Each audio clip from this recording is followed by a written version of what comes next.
go. With that, welcome to episode 6. This is the whiskey cocktails class. Our first cocktail of the night is an old fashioned. Let's go through our mise en place, get everything out, make sure we are all set. We just have one more joining us here. Welcome. We're going to get started with the old fashioned here. So our equipment for this, we have a jigger, our mixing glass. You can use a shaker for this as well. You can really use anything. I'll be using a mixing glass. For that, we'll need a bar spoon or something to stir our cocktail.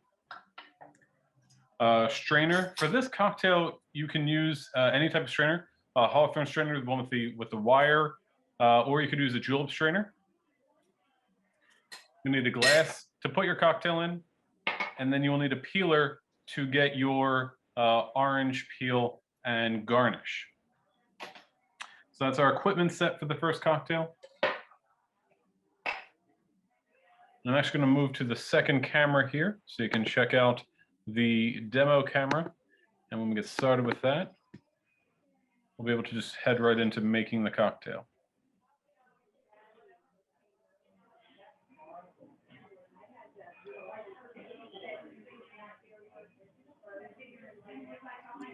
All right, so our ingredients for this cocktail are a little bit smaller. We have our bourbon and our caramelized sugar simple syrup.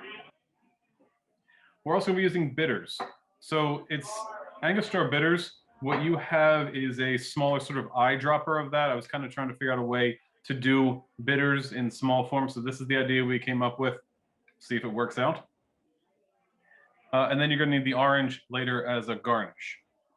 So as we get started, just a little bit about caramelized sugar simple syrup. This is one of my favorite ingredients that we use. What we do is you take sugar up to the point of almost burning it, right to that point where you would be used to it on like a creme brulee. And if you smell it, you kind of get that creme brulee smell where it's not super sweet. It's sweet and bitter and burnt. And I think it goes really well with whiskey cocktails. You have a little bit extra in this cup. I wanted to give you extra for this one in case you wanted to use it additionally in other drinks later, or I know some folks have already talked about that they have some bourbon at home. This would be a great addition to any whiskey cocktail. We're only going to use 1/4 ounce in our cocktail. So that'll be our first ingredient going in here, just 1/4 ounce off the top for one cocktail.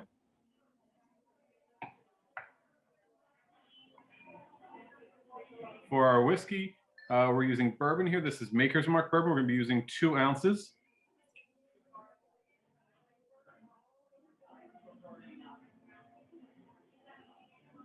Old-fashioned purist. The recipe was created with liquor, sugar, bitters, and water. That's all we're using in this cocktail. You have the water that was diluted with the caramelized sugar. The bourbon is our whiskey. We're going to be putting in some bitters. And that's it. That's all you need. I don't particularly like the muddled fruit at the bottom. I even more don't like when people add club soda at the top. I think those are 2 variations on this cocktail that kind of took it to the side. If you do like it, it's all your taste, but that's not my preference. So if it's my class, you're kind of stuck with my preference for today. I apologize if you like something a little different, but this just cocktail. We're going to give it 3 dashes of our bitters. That's probably a couple of drops from the eyedropper there. I wouldn't do just 3 drops. I'd probably do about 6 drops to get the same effect as some dashes.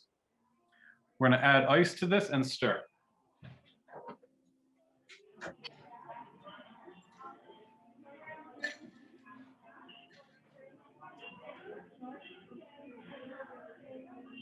You always add ice after all of your ingredients. You don't want to have your ingredients sitting in an ice mixture while you're sort of pouring more in. You're going to get an over-diluted cocktail with that. So if you have a bar spoon, you're just going to sort of slide it around your fingers and around the outside of the glass.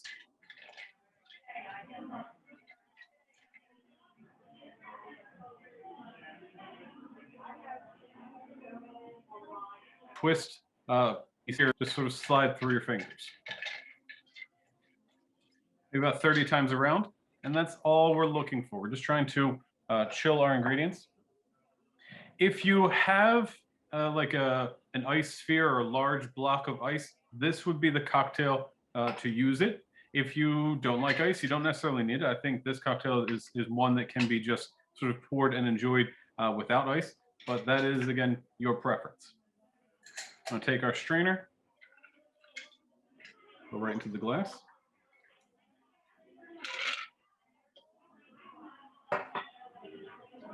And then our garnish here is just going to be an expressed orange peel. We're going to get that. We're going to take our peeler and just go straight down the side and try and get as wide of a peel as possible. So like this. Hold it over the top, and we're just going to pinch the peel with the skin side away from you over top the glass, and you'll see that orange oils from the skin express over the glass. You can also run the skin over top here.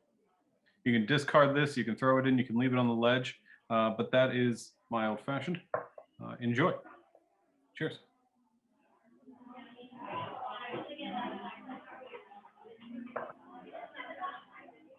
Talk about the food pairing that we have planned with this.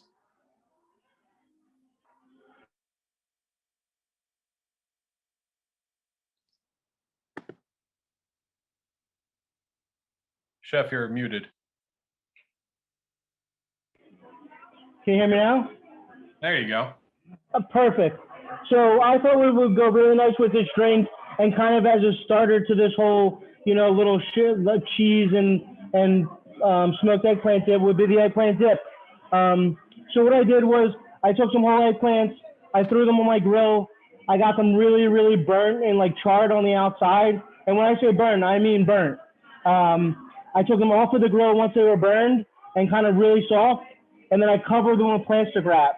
All the liquid kind of comes out of the eggplant then. After that, I peeled it. I mixed that smoky liquid back into the eggplant with a little bit of lemon oil and olive oil and roasted garlic, a little bit of toasted cumin, and I put it in my food processor and just blended it until it was super smooth. It comes out real nice and creamy with the tahini that's in it. So that's like a sesame paste. And it goes really nice with the lavash. So lavash is an unleavened flatbread. We cut it into crackers, and then we toss it, we fry it in the fryer, and then it becomes like a cracker kind of thing. And then we toss it with Zadar spice. And Zadar is a spice blend made up of dry thyme and a little bit of sesame seeds that are toasted and sumac. And I really like sumac with this kind of thing because it's like lemony, like super lemony, and just a little bit of tang to the cracker. And it goes really nice with the eggplant dip. So I hope you enjoy that with your Manhattan. I know I will. Old-fashioned. Old-fashioned, I'm sorry. Just to catch up on a couple questions here in the chat. Excited for the penicillin? Lovely, me too. How do you make the caramelized sugar? No waters, not the sugar. No. Okay, so the caramelized sugar, what you do is you take sugar and cook it over top of low heat until you get to the point of right before it's going to burn. So you want a dark color. If you give me a second, I can check my notes for the actual sugar temperature for that. You get it to that point, and then spread it out over we use a silpat, but a parchment paper would work on a sheet pan, and you're gonna let it harden. From that point, you break the caramel into pieces, and then dilute it back into water. So if you're comfortable using sugar and making caramels, definitely try it. If you're not, that might not be the first thing to try. I know the first time I did it, I burnt the sugar, and it's not a fun thing to clean up. Let me check on my notes on the temperature for that as well. What should we see when we express the orange peel? How thick should the peel be? So I really like using a straight-sided vegetable peeler. the peel that you get is going to be, it's dependent upon the orange that you're using. The larger the orange, the better your peel is going to be. So it's as kind of straight down as you can. Take it from the top to the bottom. If you can get it to be an inch wide, that's great. From there, you want to go with the outside. And if you're kind of looking at it, you'll see a spritz from the peel when it's coming off. And you also see it kind of hit the top of the liquid, and you'll smell it as well. You'll smell like an orange zest smell in the air. Wonderful. If you're familiar with making caramels, that's what you want to do. And I'm just trying to grab the temperature here. I'll grab that in a second, so I don't keep everybody waiting while I search my computer for that. But you bring the caramel up to that temperature, cut it off the heat, and spread it out to stop the cooking and to let it cool down, and then to harden. And then you're just going to crack it up, and you do about half caramel pieces, half hot water. Stir it until everything's dissolved, and that's our caramelized sugar simple syrup.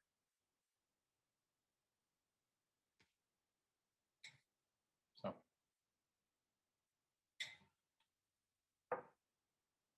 how's everyone doing with this cocktail?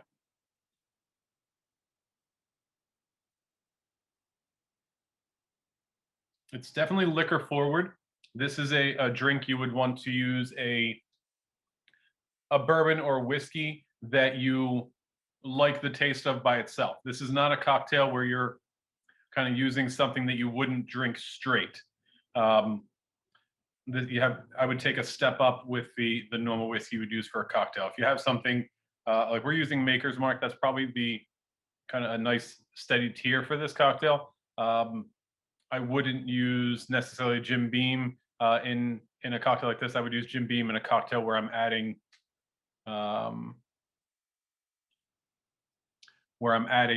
some more flavors to it. That's more of a mixing bourbon for me. 320, yeah, and then go a bit under, just because once you get to that point, sugar, when you're cooking it to that point, it's going really well, and then just burns really fast. So you're always trying to think of the and I'm definitely aging myself here, the Price is Right cliffhanger guy, where he's just climbing up and it gets to the top, and then that's where it's really good, but then it's gone, and then you have a burnt pan, and you got to try and clean that, and that is not fun. So our next cocktail is going to be a Manhattan. Let's set this aside. Our equipment is very similar to the last cocktail. The only thing different is we're not going to be using a peeler. We're going to be garnishing this one with cherries, so we have our skewer for that. I prefer rye with Manhattans. A lot of these, especially the drinks that we're having today, they are whiskey interchangeable. You can use, if you prefer your old fashions with scotch, if you prefer your Manhattans with bourbon, there's no fault in any of this. It is your preference. So don't feel like it needs to be this or it needs to be that. The same thing with when we get to it with the ratios. This is the ratio that we use. If you like it a little bit different, that's the way you like it. And there's no hard and fast rule for any of this. What I'd love to see is your comfort level with these cocktails growing to the point where you can say, okay, I like the scotch note that I had with this. I like this note that I had with this scotch. Maybe I'll try that in a Manhattan next time and mix it up a little bit. So we'll get our mise en place here for this cocktail. And let me switch to the other camera for a moment.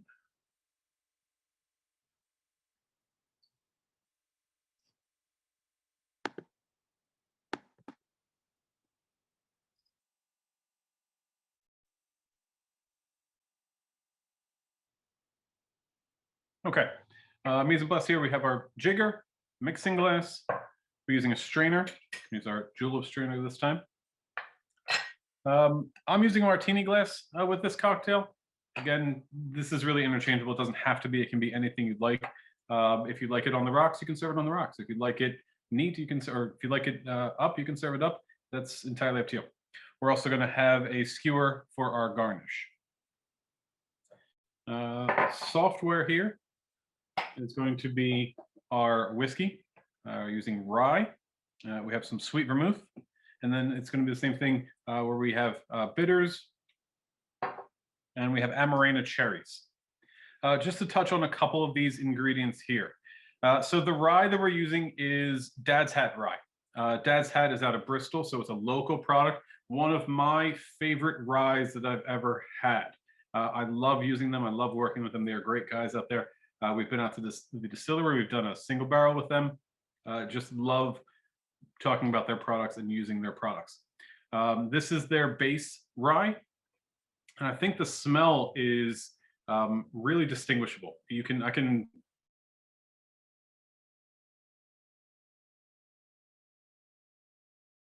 tell, even seeing the bus, that nose is really specific for Dad's Hat.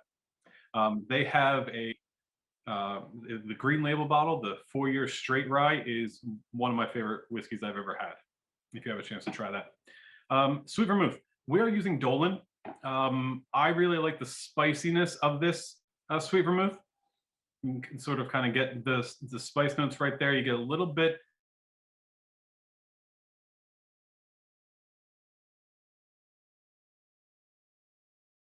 but more in the background there. Vermouths that you could use in this spot, Carpano Antica is another sweet vermouth option, but we're using Dolan right here.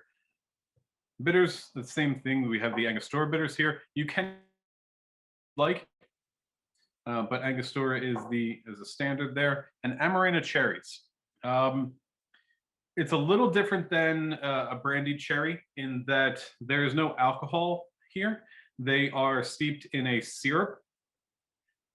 I think these are fantastic. It's more of like our bitter quality than sweet maraschino cherries. And we have plenty of alcohol. I just don't need more alcohol with the cherries if I was using it. And that's why I use these instead of brandied cherries. You have a couple extra there if you want to try them on your own. I dropped 4 in each of these containers, and you only need 1 for each cocktail. So you have a couple extra there to try the cherries by themselves and see if you like it.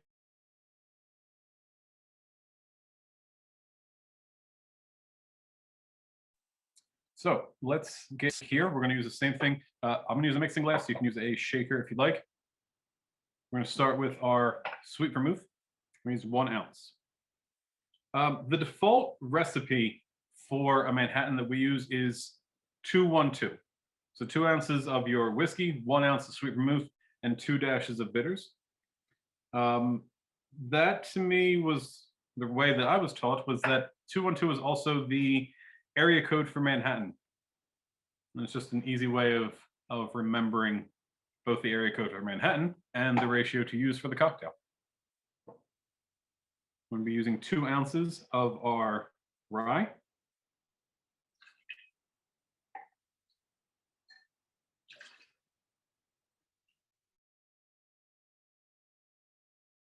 And then 2 dashes of bitters. And that'll probably be about 6 drops from your eyedropper. After that, we're going to add ice to our mixing glass.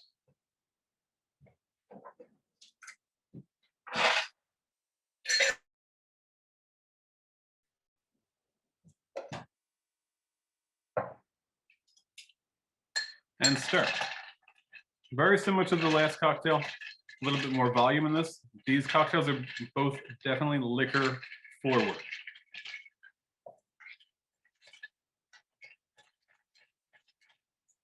Not the same 30 revolutions, I'm not much for counting them, but that would be an estimate if you are.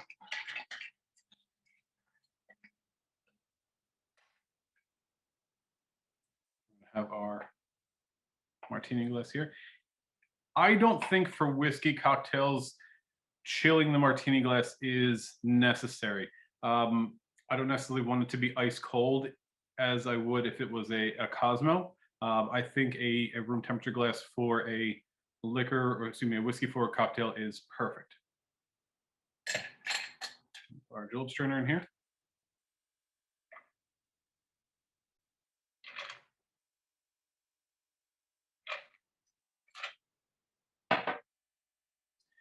And then we're going to take a skewer straight through one of our cherries. And that is our garnish for Manhattan. Cheers.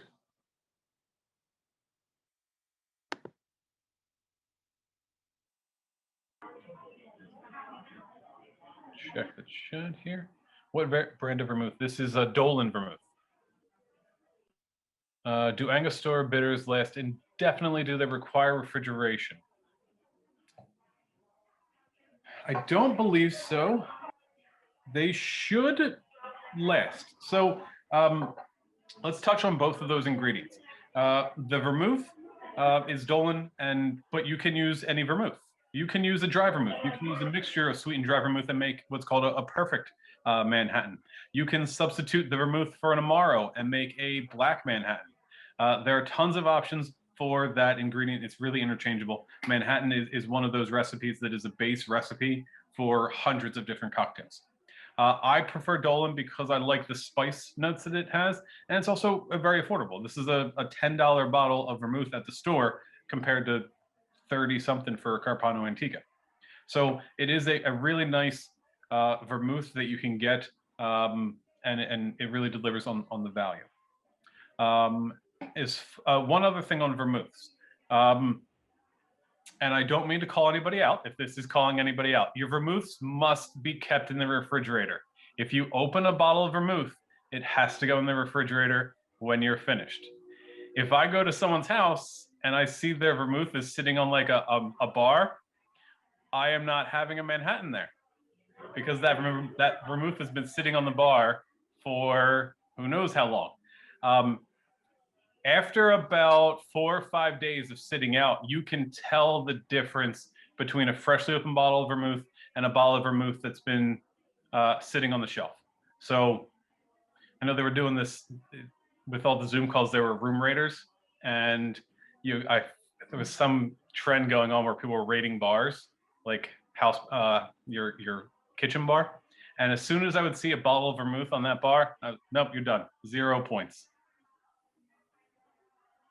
Which Amaro do you suggest for a black Manhattan? I really like Averna in this. I'm a huge fan. I think Averna is probably your best Amaro for ease of getting it in Pennsylvania.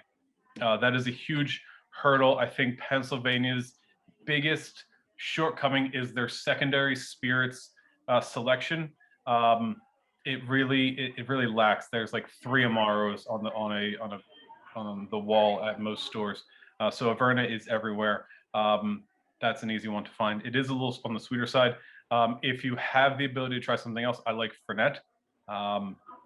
Chinar is a little more herbal. It's not for everybody. That's going to be much more on the bitter side. But those are 3 options that are readily available. Another option that's my favorite. What you're going to have to look for it is Amaro Pellegrino.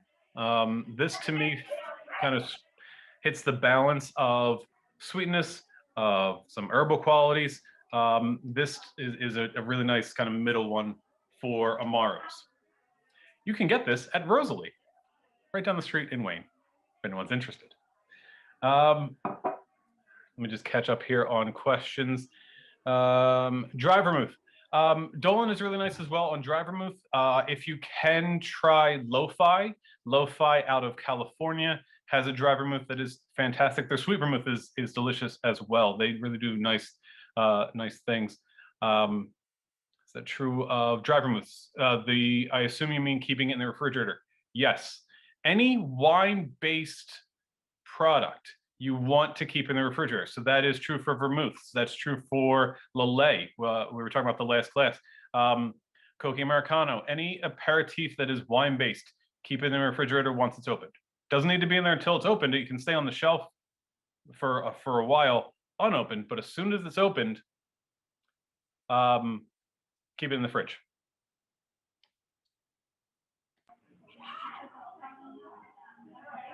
So it does oxidize. What do you do if you have it at house and don't use much? Get a smaller bottle or have friends over and have a party. What about the cheese pairing? I apologize. I went on to the chats and I didn't let Chef Mike talk about the cheese for this one. Thank you for reminding me. Chef, what do you got for the Manhattan? So we have a really great cheese here to go with the Manhattan. It's actually a 2020 first place cheese winner in the flavored cheese category. So it's a wild rosemary goat cheese from Goat's Rodeo. What I really look for in like a dairy where I got my cheese is you know, a local place. So both of the cheeses tonight are pretty local. This one's from Pittsburgh, PA. They have over 100 Alpine and Nubian goats. They produce a lot of different goat cheeses. This one is a semi-firm goat cheese, and it's hand pressed with dried rosemary and extra virgin olive oil, and then aged. So you get that really great kind of crust of rosemary and the butteriness of the olive oil, and then that tanginess of the goat cheese. I really like that with the beet jam. I kind of took the beet jam recipe from an old beet ketchup recipe I had. So it's roasted red beets and coriander that I grind, and a little bit of cloves and brown sugar and shallots. And I cook that all together, and then I puree that up until it gets thick. With the brown sugar, we'll make it nice and thick. So I like the sweetness to kind of cut through the earthiness of the goat cheese and the rosemary. So enjoy that, and there's some crostini in there if you like that. I did grate some of the raw beet into the beet jam too, so it would have a little bit of chunkiness. I think it turned out pretty good. It's the first time I made it, so. Yeah, and each account is one of our. So we Thank you, Chef. And then we work with us too, because we're fly that way. I figured it was like a mom group. No, none of us from Lorraine. I don't even like beets. Yeah, I second that. I'm not a huge fan of beets, but the beet jam there, and even the beet ketchup that at White Dog Hereford, I believe they still have the beet ketchup with the tater tots there. They do, yeah. That's fantastic, and I'm not a huge fan of beets. I can thank my mother for that one. Okay. Did anyone have any issues with the Manhattan? Are we all caught up on cocktails, cheese? I think I got everyone's questions as well. Because he told me yesterday he was working on this. And so I gave him a thing, and he wrote back, "This is for you tomorrow." And I was like, why put that in the email? Why? Who is this? All right, let's take a minute. We can kind of clear out our section here. If you need to rinse out your equipment, take a moment to do that. We're going to get into the penicillin next.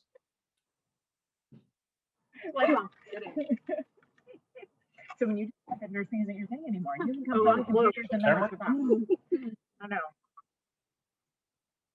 I'm good at it. That's the problem. And you like it. You love it. You don't maybe like the parents or the other doctor. A lot of people don't like beets. Yeah. Did he freeze it? One particular doctor. You know him. Yes. He's still around. Now he won't wear it. I think a lot of people get canned beets, right? So if you roast a nice roasted beet, I think it has a different flavor, and it just takes a little bit of work, but that's why they're so delicious. And there's no reason he should. So Megan's the props? Huh? no, Megan's in props with Mike. Oh. Okay, how's the cheese in there? Wait, who's Megan? My daughter. Oh, I sorry. thought so. Can everybody mute? It's okay. I got it. Now we're caught up. Sorry, it took me a moment to find person there. So there was one other question about bitters. Bitters do not have to be refrigerated. So you are fine to leave these out.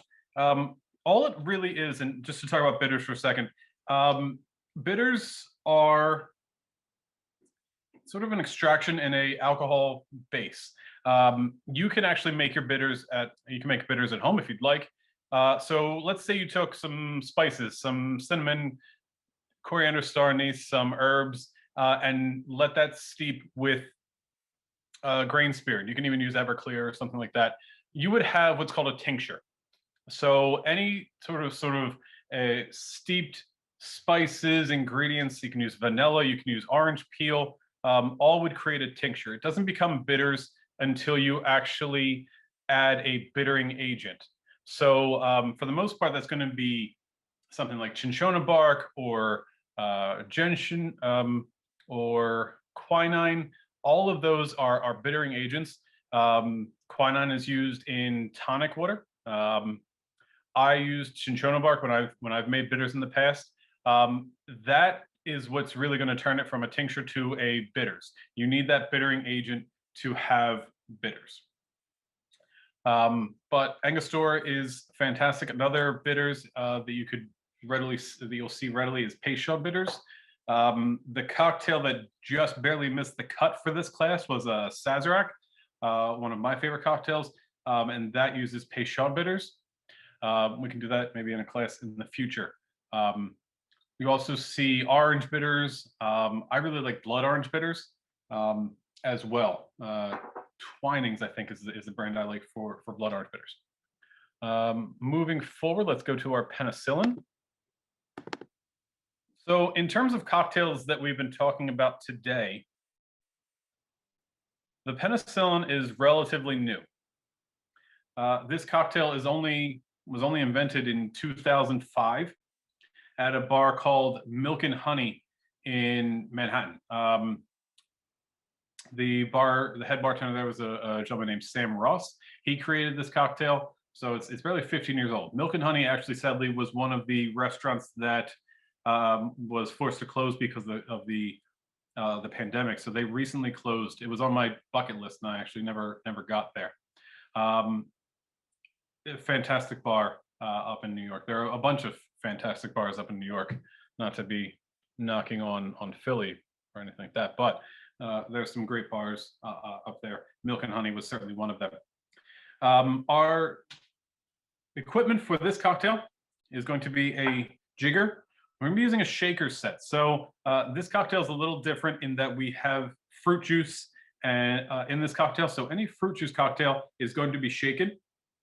So we're going to have our Boston style shaker here. If you have a different style shaker, that's perfectly fine. But this, what we use is a Boston shaker. We're going to be using our mesh strainer, our Hawthorne strainer. And our mesh strainer. And then we'll also need a glass to put it in. And I'm just using this rock glass here. The glassware for this is really up to you. Nothing specific about the rock glass, just my preference for it. Slide these to the side for a moment.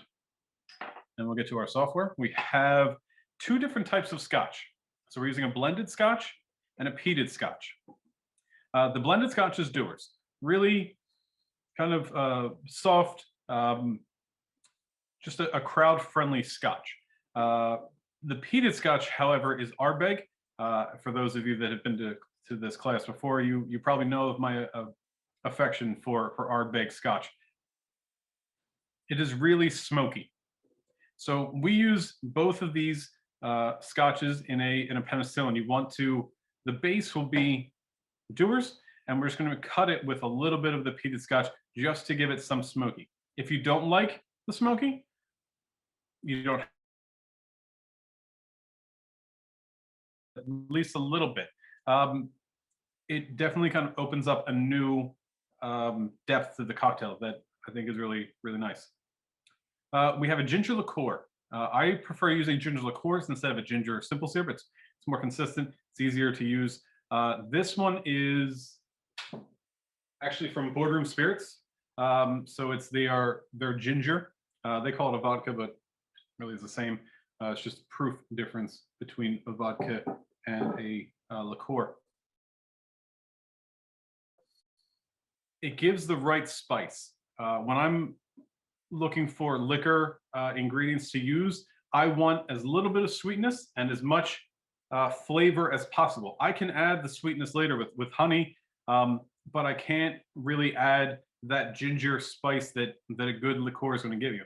That's why I prefer this ginger spirit or say Fruit Lab because they are spicier than what you'd see at the store with the Canton products. We have our honey simple syrup, and that is just a 1-to-1 mixture of hot water and honey. You don't need to boil it. I think it changes the flavor a little bit when you boil it. You can just mix hot water and honey until it's diluted. And lastly, lemon juice. So when we make these cocktails, we always want to start with our sort of least expensive ingredient. That way, if we make a mistake, we're not throwing out the good scotch. And it's just a 1/2 ounce of lemon.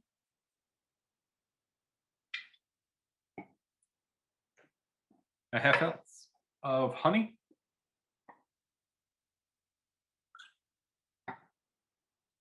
Just a 1/4 ounce of ginger.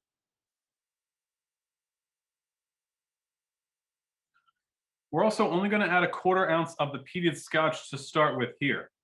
You have an ounce in here. We're going to do a 1/4 ounce for this part. You have an optional float of scotch that you can do at the end. So make sure you're only doing just a 1/4 ounce here for this part of the cocktail. And lastly, we're going to do an 1.5 ounces of our blended scotch. The main difference between blended scotch and single malt scotch is that blended scotch can come from anywhere, where a single malt scotch must come from one distillery.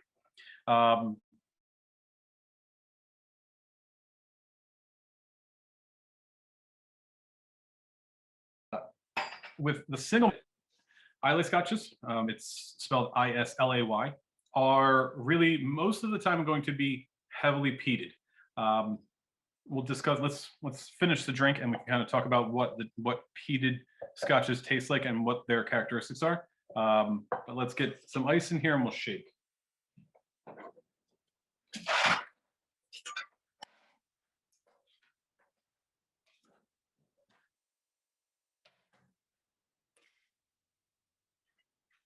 Put our top on, and then when we shake, we're going to try to shake as much horizontal as possible.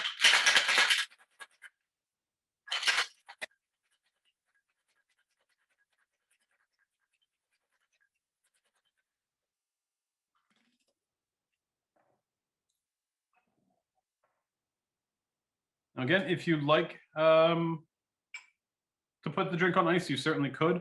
I don't necessarily think it needs it.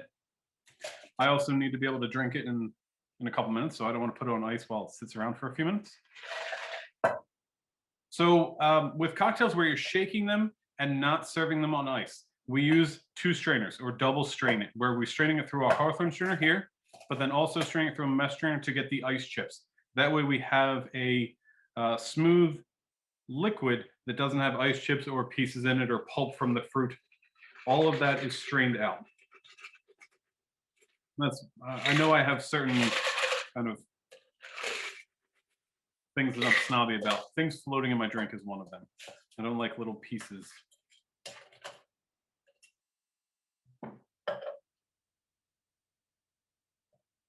Now I mentioned that you could have a little float on top. So you're gonna, if you want to do this, you don't have to, but if you like peated scotch, you can just take a little bit and just sort of float it right on top as our garnish. And what that's going to do is is accent that smoky characteristic that I really love right on the top with the citrus and honey notes. Cheers.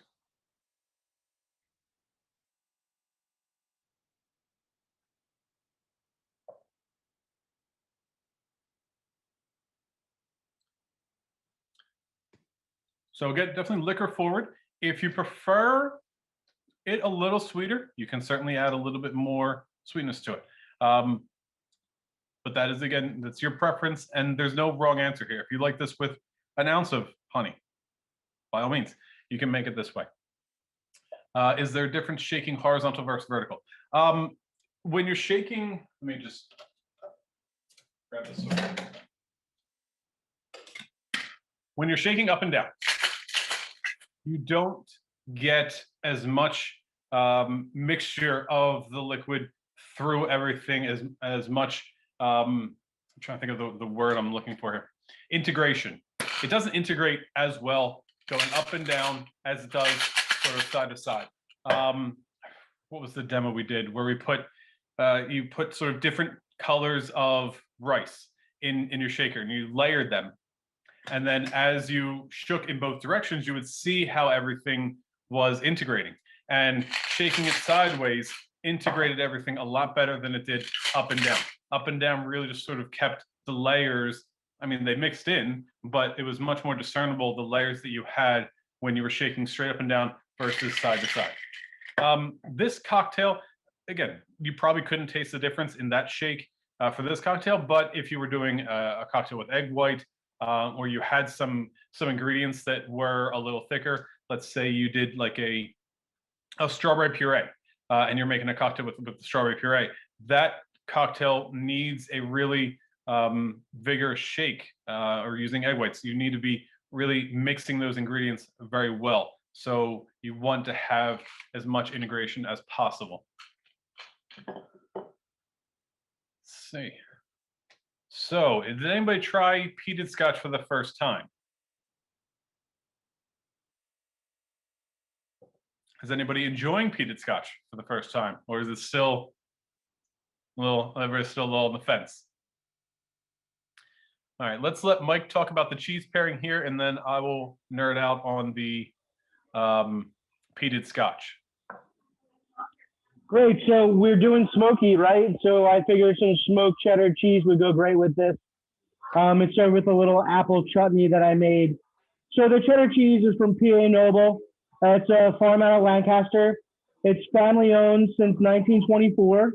They have lots of great cheeses, all cheddar. This is a raw cow's milk cheese that's smoked in a local smokehouse. And the apple chutney that I made with it is, so I made kind of like an apple butter. So I make applesauce, I peel my apples, I cook it with a little apple juice, apple cider really. Let them get soft. I puree them, I put that back in a pan and slowly cook it on the stovetop. This makes all the sugars kind of caramelize and get really sweet. At this point, I add a little bit of Madras curry powder, which is a yellow curry powder. It's got lots of different spices, but the base is ground turmeric to make it yellow. It also has cumin seed and coriander seed and cardamom. So all these really great big flavors. So I mixed that together, and then I kind of came up with the apple chutney. So I like that to pair with the smoked cheddar and the penicillin because of all the smokiness. You need something sweet to kind of cut through it. And I think the Madras curry really comes out nicely and gives it like a little bit of like zing to it. This is the first time I've tried this cheese. I usually get a 10-year-old cage-aged cheddar from them, but I really like this. It's super smoky, which I kind of like, but then it's nice and creamy at the end. So I hope you enjoy it with your penicillin. And I know Len wants to talk about Islay scotches, and I'll let him go. Enjoy. Thank you very much, Chef. I think this cheese is one of my new favorites. I hadn't had until this week. Both the cheeses I really enjoy this week. So thank you for putting this together, Chef. Thank you. I'm glad you're able to join us. There was a question that came up. What's the name of the cheese place in Lancaster? The cheese place in Lancaster is actually PA Noble. That's the name of the dairy that makes this cheese. Awesome. Thank you, Chef.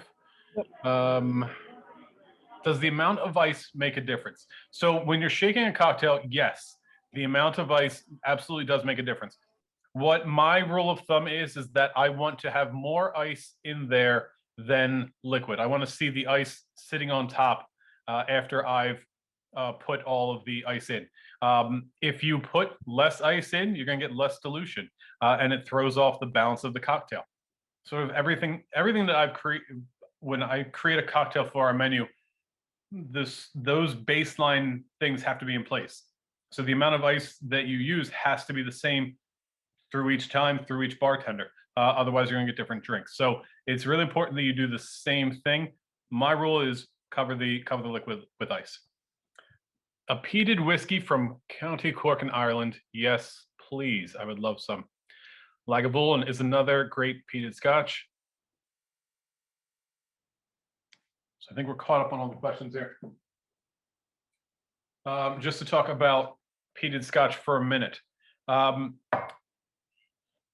The peat is the moss that is used in Scotland. They can cut it into bricks and it's used for fuel. So the flavor from that moss gets into the whiskey in two ways. The water used by each of the distilleries flows through that moss. They're all using sort of natural water sources. If you kind of look at a map, you'll see a lot of distilleries right on rivers. And that's why a lot of them are also named, they start with the name Glen from being next to that river. That is one way that the water goes through that peat, and then the water is used in the process. You will also have those bricks used to dry the grain. So the first step in making whiskey is taking your grain and malting it. That is where you would take the grain and soak it until it starts to germinate or sprout. That allows the sugars to change, and you get sugars that are going to be used more easily in the distillation process. So as the grains germinate, you then stop that process by draining the water and drying the grain. They dry the grain, in this case, by heating those bricks of peat moss and allowing the grains to dry that way. So you get the smoky flavor when you're drying the grain. And those are the two ways that you're going to get that flavor into the Scotch. You don't have to do it that way. You can use a neutral way of drying that isn't going to impart flavors, and some distillers do that. The Islay Scotches use that peat for the fuel to dry their grain, and it kind of shows in their product. This is Ardbeg. This is their 10-year, a delicious Scotch. This is on the peatier side. There are Scotches sort of a couple steps below that. One of my favorite Scotches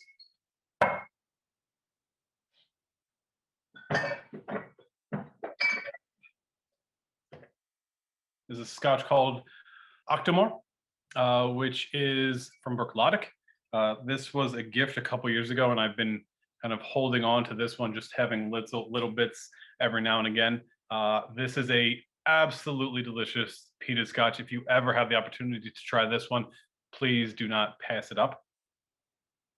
And another Scotch that is readily available in the state and is great sipping Scotch is the Ugadel from Ardbeg as well. That is my kind of go-to Scotch on the back bar right now.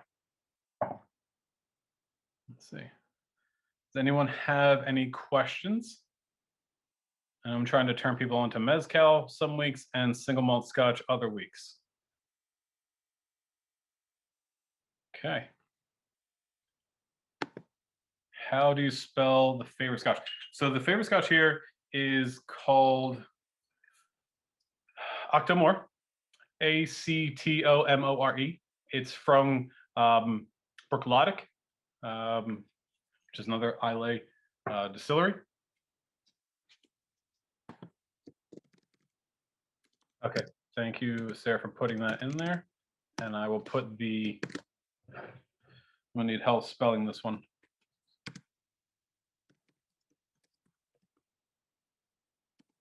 Bruichladdich is the distillery there. That is limited. It's not in everywhere. It's not in PA. So yeah, sorry.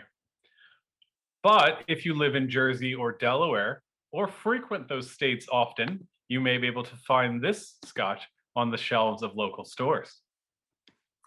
In addition to this, I would also want to talk about the upcoming classes and get some feedback.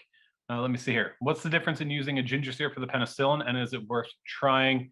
Making ginger syrup seems like a hassle at home. It's up to you. If I was making this recipe with a ginger syrup in place of a ginger liqueur, the two things that you need to think about for balance are I've added sugar and I've taken away alcohol. So I need to bump up either the Scotch to get more alcohol back in or pull back the honey to take out some sweetness. So those are the two things worth considering there. If you wanted to, I would probably make a honey ginger syrup where I took fresh ginger, steeped it with hot water, and then mix that, after I take it off the heat, mix that with honey to make a honey ginger syrup. That way I'm getting the honey flavor without sugar. So I try to replace as many sort of plain flavors as possible. So I try not to use white sugar. We don't use simple syrup in our cocktails. We will mix it up and do a different sweetener. So agave is sort of the base way to do it. The caramelized sugar simple syrup is one way. Honey is another way where you can use a different flavored sweetener to just add more flavor to whatever cocktail you're making. And it depends on your comfort level with ginger. If you make a ginger syrup, you probably want it to be good for about a little over a week, maybe 10 days. So that's the other thing to think about when you're doing when you're considering a liquor versus a syrup is how long do you think it's going to sit around for? If it's for one day and you're having some folks over when it's safe to do so, then maybe the syrup works better for you. But if you're just going to have a little bit tonight and a little bit next week, I would probably lean more towards the liquor.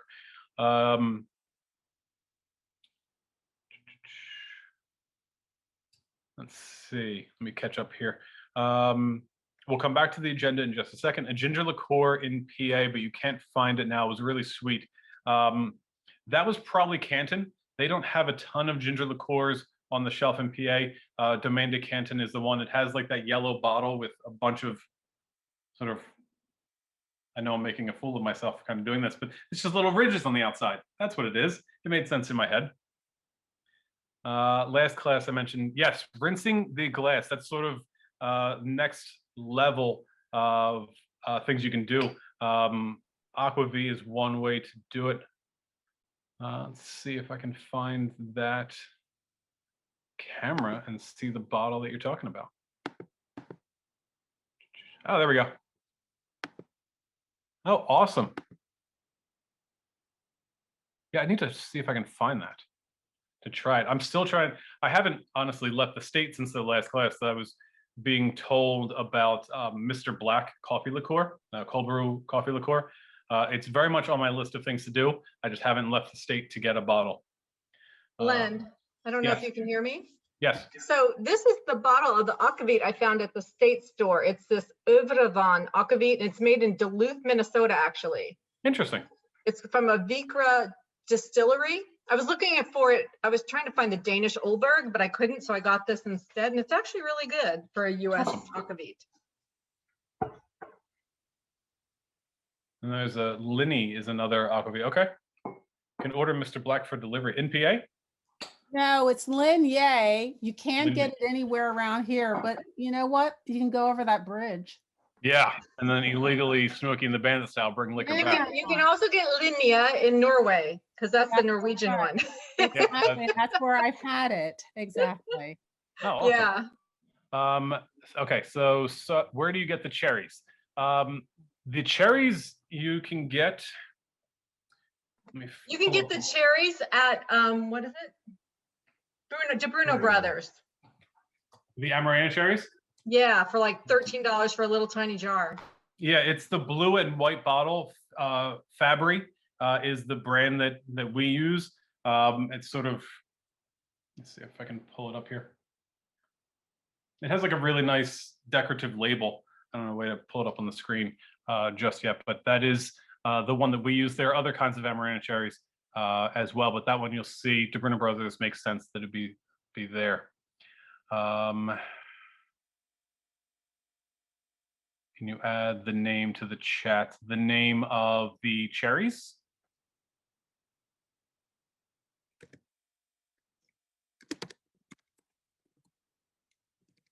I'm assuming you need the name for the cherries. Oh, hold on. I accidentally sent it to one person instead of everyone. If it was something else, let me know.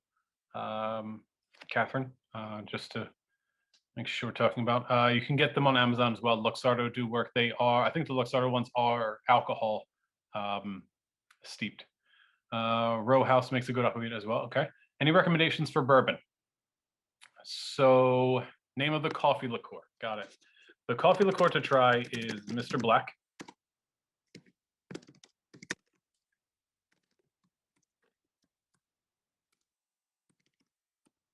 Can maraschino be used as a sub? Is there a big difference? To me, yes. And I'm gonna hop on my soapbox for just a second. Maraschino cherries to me are like candy, and not really so much like a cherry. So I try not to use them as much as possible. They can be used, but the sweetness level is just a little different. Yeah, those are not. Was Mr. Black what we use? No, we use Kahlua in the martini class. Mr. Black was the recommendation that everybody was saying that I need to try. I just haven't had a chance to try that one yet. Let's see. Let me try and catch up here. There was a bourbon recommendation question. So A spoon, yeah, that's perfectly great. We have some people that request a spoon of the cherry syrup as well, and it adds a fantastic little bit of kind of sweet sour bitterness. Wiggle Rye, I believe it's out of Pittsburgh, is wonderful. For bourbons to use, I think Jefferson's Ocean is my favorite, readily available, sort of higher level bourbon. That's something that I think is fantastic. And what they do with the Jefferson's bourbon is they put it on ships. It crosses the equator 6 times. With that, you get a couple of different things. And it imparts a sort of salinity from the ocean air that it's traveling on. And it also changes temperature dramatically, so much from going with cold air in the northern hemisphere to warm air at the equator to cold air again in the southern hemisphere and back and forth. So all of that temperature change is going to mean extraction into the wood that it's stored in, and a more concentrated flavor from the angel share. So that is my favorite bourbon to recommend to people. The Jefferson's, what they call it, the Reserve is sort of their value brand, is delicious. I also like Elijah Craig. Buffalo Trace is a good bourbon, has a little bit of spice to it. And I mean, we use Makers today. I think that's a good sort of base level bourbon for cocktails. Jervin, any spiked cherries in an old fashioned? You certainly can. Absolutely. You can even make your own if you'd like. We're getting into the season for my favorite cherries are Rainier cherries. And those are the ones that are sort of like lightly pink, rosy hued cherries. Those are my favorite cherries. If you took those and let them sit in a alcohol bath, we'll call it, for a little while, you would get some steeped cherries. So I definitely think you could do that. You could use a syrup and alcohol mixture if you'd like. I don't think you want to go straight alcohol. It'll just get it to be the point where you don't want to eat it by itself. That is one misconception. If you're going to steep anything in alcohol, you don't want it to be something that you wouldn't just sip by itself. So I've seen people where they'll take like vodka, or excuse me, will take watermelon pieces and just let it sit in vodka. And when you eat it by itself, when you eat that watermelon piece, it's just overly alcoholic. It's because you're just drinking straight vodka, and it's not great. If you're going to steep something in alcohol, you want to make it almost the same as you would make a cocktail.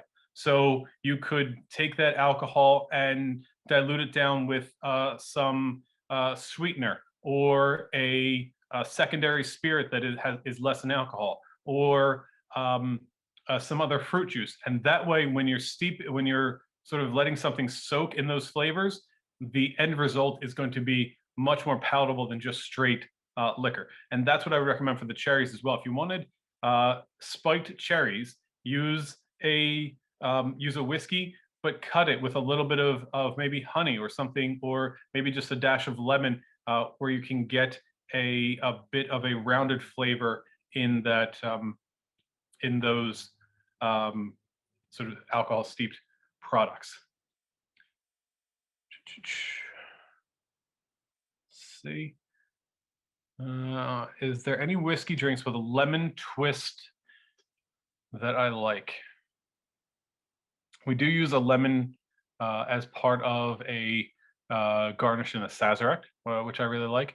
One of my favorite cocktails that is on any one of the menus is our smoked Sazerac that we have at Autograph and Louis Louis, where we take a glass, rinse it with absinthe, and then put it over some burning pieces of star anise. So you get a smoked star anise flavor that sticks to the glass inside.